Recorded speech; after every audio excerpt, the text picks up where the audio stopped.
When you think about design, what comes to mind? A logo? A website? The feeling of your favorite restaurant? You see, people are just pixels, places, and things.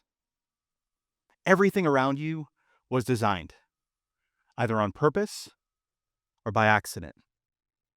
And when we have an experience that sucks or doesn't make sense, it's the result of bad design. I'm betting each of you can think of times when you experienced a design meant to serve someone else's goals. The bright buy more button above a small skip hyperlink when making a purchase online. The free trial that requires a credit card and turns into a subscription automatically if you don't remember to cancel on time. Sound familiar? Design can be used to create belonging, clarity, and confidence. It can also be used to create doubt, short circuit your attention, and actively divide people. And while it's easy to notice bad design we experience, we all have a part in creating it.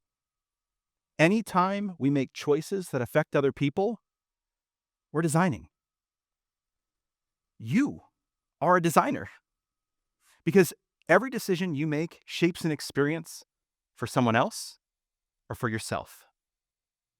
You may not have realized it at the time, but your last presentation, the meal you prepared for your family, the new policy you approved at the office, you were designing. But good designers solve real problems for real people. They make choices about who a design is for, what a design will help people achieve, how others will interact with it, and consider the effects that it will have on the world. Along the way, good designers bring dignity to the people they're learning from and build with them. As designers, the goal of a design and who it serves matter a lot because they both shape how someone experiences it. Remember when social media was built for connection and community to people you knew and cared about? Now, most of what we see is produced by people we don't know, unapologetically optimized to reinforce our worldview, capture our attention, and sell things to us. So the goal and who it serves has changed. So has our experience. Today, we're at risk of designing experiences that no longer serve us and slowly strip away pieces of our humanity. And as technology for instant creation expands into all parts of our lives, I think solving problems with humanity-centered design might be the most important skill that we can learn. Not just because design helps us solve problems or expect better experiences, but because the practice of design helps us make the world more curious, hopeful, adaptable, and human. So how do we serve people in the choices we make and the things we create? How do we design differently? To fix bad design, we have to prioritize other people and do it on purpose. And this starts with something simple: getting curious. Designers often call this research or discovery, empathy, or exploring what is. I say getting curious because it's one of our most fundamental drives as humans. But it can be stunted when we're confronted by something we disagree with, or when it doesn't fit our experiences, or when it just feels uncomfortable. But finding common humanity through curiosity is a powerful entry point into building the trust required to solve problems together. And we need the help. The latest Edelman Trust Barometer found that 70% of people are unwilling or hesitant to trust someone different than them. But I've seen how design can build it. For 5 years, across 2 cities, I've hosted a local chapter of Global Service Jam, where jammers learn design by going into the community, interviewing real people, and building rough solutions in a weekend. And while jammers might not know much about the topic or design. They're willing to get curious. They start by finding people affected by the challenge that they're focused on and trying to understand the last time they experienced it or noticing how they're fixing it today on their own. Over the years, groups have explored topics like changing careers and loneliness and community action. They ask obvious questions because sometimes that's the best place to start. And then they go deeper with active open mindedness and ask someone why something was difficult, not letting their minds drift to how they might relate to it themselves. And as they listen, they worked to connect dots that might not immediately make sense. And along the way, getting curious connects us as people, which lets us work on problems together. And the research reinforces it. People like people who ask them questions about themselves, and they see them as significantly more likable, caring, and friendly when they go deeper to ask questions about their thoughts and feelings. So while it might be easier to describe a challenge to a bot, it's relating using prediction, not shared humanity, or helping organize with you to overcome what you're going through. More importantly, identifying needs pushes us past simple shortcut that can fix what's right in front of us towards understanding why something is happening and then how it's affecting their life. Once we understand the problem that we're trying to solve by getting curious, we can explore what's possible or the many ways to solve it. Designers call this ideation. Imagination is a human superpower. It's a possibility engine that can create an optimistic vision of the future that we generate with someone else. But coming up with ideas is risky if we don't keep in mind the real needs that we've identified. At Service Jam, after a morning in community spent doing dozens of interviews with real people, jammers come back to make sense of the themes that they heard in small groups. And once they narrow on a specific problem and need that the community is facing, like how difficult it is to overcome shyness or loneliness, to make friends in new places as an adult, they go to work coming up with many ways to address that problem. And they're invested because they spent real time talking to real people and hearing real stories that shape what a solution needs to do to be successful. AI can synthesize data and remix it into something that might look good, but it can't fully understand how a challenge is impacting someone.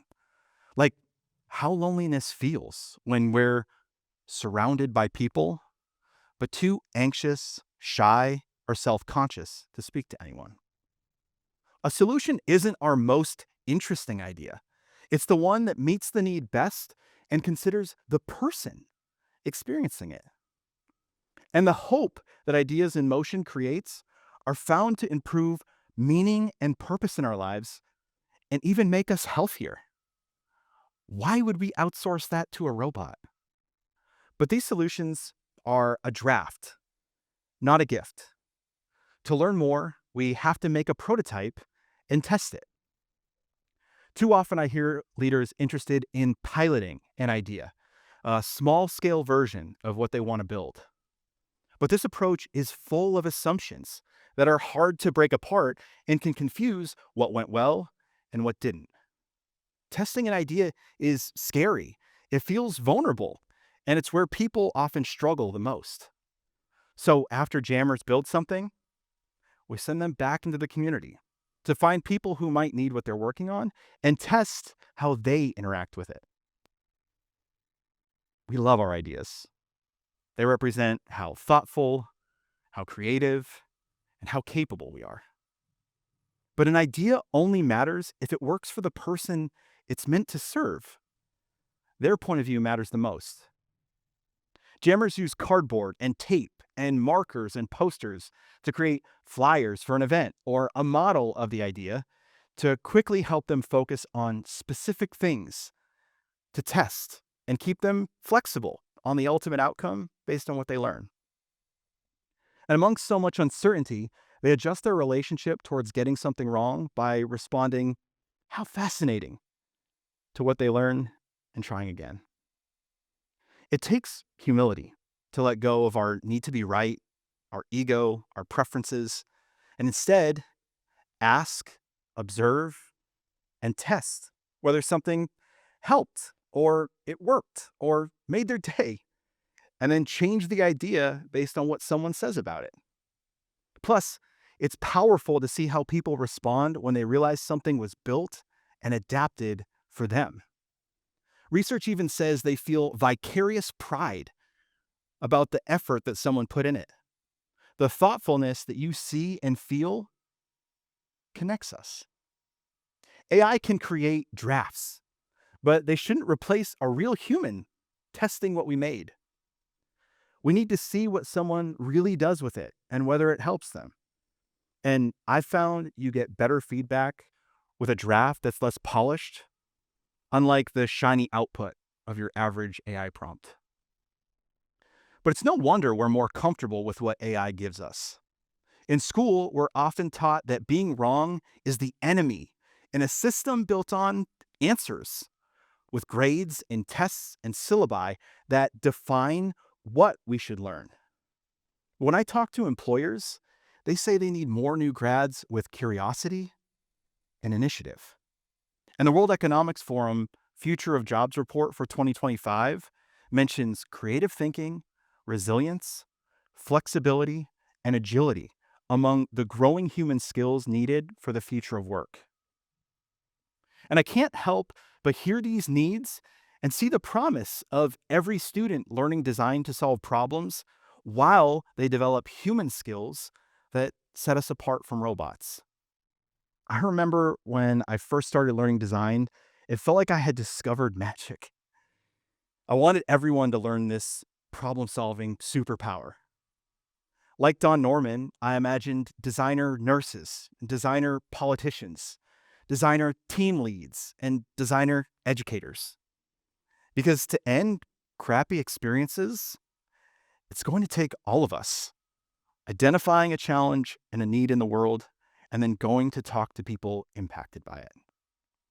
My background is in education, so that's where I design.